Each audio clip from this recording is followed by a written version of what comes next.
Fronde des parents et des profs face au retour en classe. C'est illusoire de penser que les enfants vont respecter les mesures sanitaires.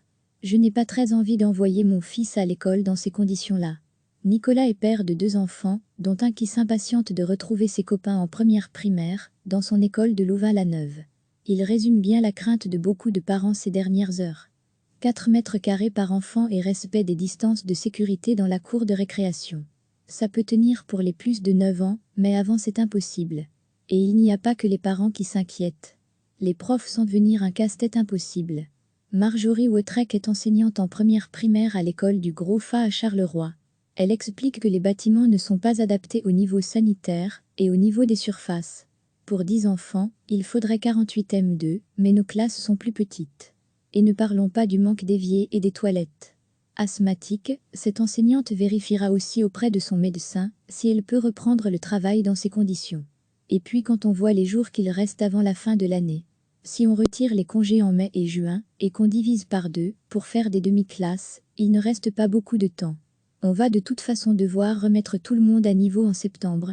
Autant attendre jusque-là. La longue liste des tâches des directions. Les directions, elles, se sentent déjà submergées. Pour répondre aux conditions, il faudra abattre des murs, lance ironiquement ce directeur de la région namuroise.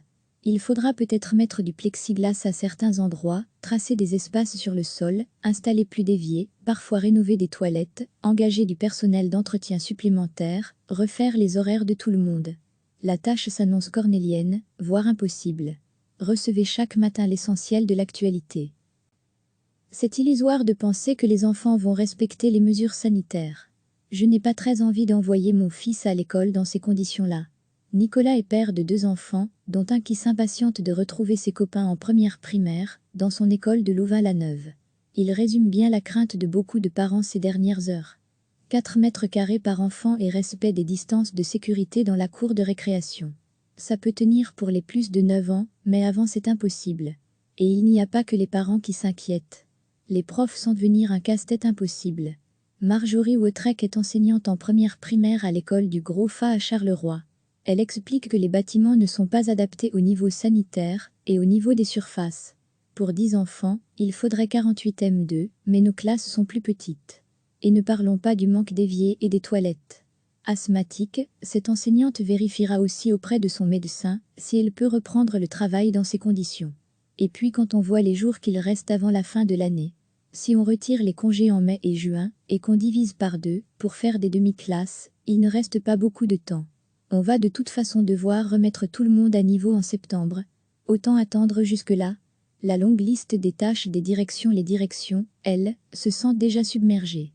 Pour répondre aux conditions, il faudra abattre des murs, lance ironiquement ce directeur de la région namuroise. Il faudra peut-être mettre du plexiglas à certains endroits, tracer des espaces sur le sol, installer plus d'éviers, parfois rénover des toilettes, engager du personnel d'entretien supplémentaire, refaire les horaires de tout le monde. La tâche s'annonce cornélienne, voire impossible. Cliquez sur s'abonner pour recevoir les dernières nouvelles.